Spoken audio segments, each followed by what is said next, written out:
Hello বন্ধুরা, আমরা আজকে গোপালের জন্মদিন পালন করছি। জন্মাষ্টমী মানে গোপাল আজকে জন্মগ্রহণ করেছিল।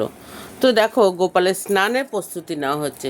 তাকে চোখ বেঁধে দিয়ে গায়ে চন্দন মাখানো হচ্ছে, তাই তো? চন্দন মাখাচ্ছে তো? চন্দন আর তার সাথে কেশর মেশানো আছে। চন্দন আর কেশর মাখানো হচ্ছে। চোখটা বেঁধে দেওয়া হয়েছে এই কারণে, কারণ স্নানের সময় এগুলো যদি গোপালের চোখে যায় তাহলে কিন্তু গোপালের চোখ জ্বালা করতে পারে। একটু গোপালের মুখটা ভালো করে দেখাও। ওয়াও, কি কিউট লাগছে, ঠোঁটটা লাল লাল, চোখটা বাঁধা। দেখো কত চকচক করছে আমার গোপাল। তো স্নানের প্রস্তুতি হচ্ছে। এখন এক এক করে কি কি লাগানো হবে: চন্দন, কেশর, মধু, ঘি, আর তারপরে গোলাপ জল, তারপরে তাকে দুধ দিয়ে স্নান করানো হবে। তো তোমরা সঙ্গে থাকো। স্টার্ট করো।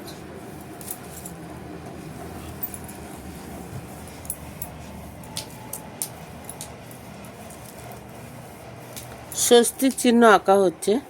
গোপালকে এখানে বসে স্নান করানো হবে। স্নানের প্রসেস দেখো আমার গোপালের।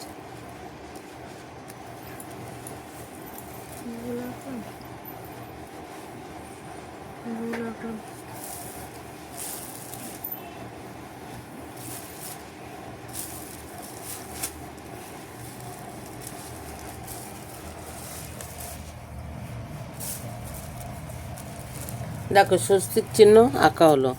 এখানে আবার আমাদের গোপালকে বসানো হবে।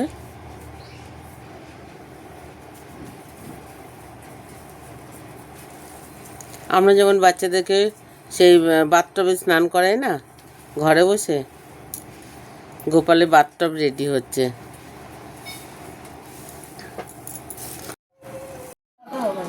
তাহলে বন্ধুরা, আজকে আমার গোপালকে 56 ভোগ দেওয়া হয়েছে। আমি কি দেখাতে পারছি তোমাদেরকে 56 ভোগ?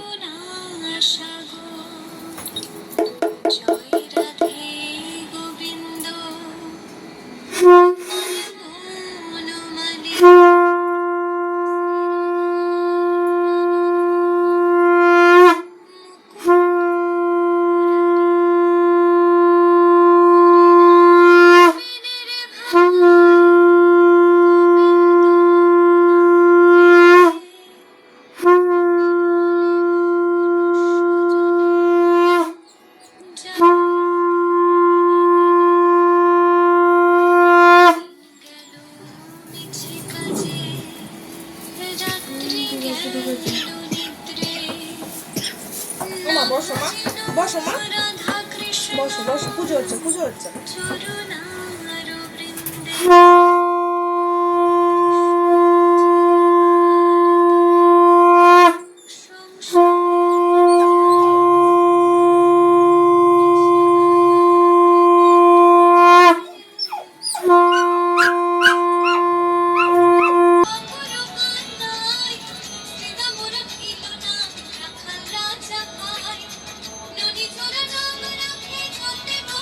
আমার ফোন থেকে একটা ফটো তুলতে বৌদিকে দেখাবো।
বাহ, এই দেখো দেখো, নানু আসলো না, নানুকে দেখালে না?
দাও মা। তাহলে বন্ধুরা, আমার গোপাল পুজো মোটামুটি কমপ্লিট হয়ে গেছে। আজকে আমি গোপালকে 56 ভোগ দিয়েছি। তো আমার পুজো তোমাদের কেমন লাগলো অবশ্যই অবশ্যই কমেন্ট সেকশানে জানাবে। তো 56 ভোগ আমি তোমাদেরকে দর্শন করিয়েছি। আর গোপালের ভোগ দর্শন করা মানে কিন্তু অবশ্যই শুভ হবে। তো চলো টাটা, বাই বাই, দেখা হবে পরের ভিডিওয়। জয় শ্রীকৃষ্ণ, জয় গোপাল।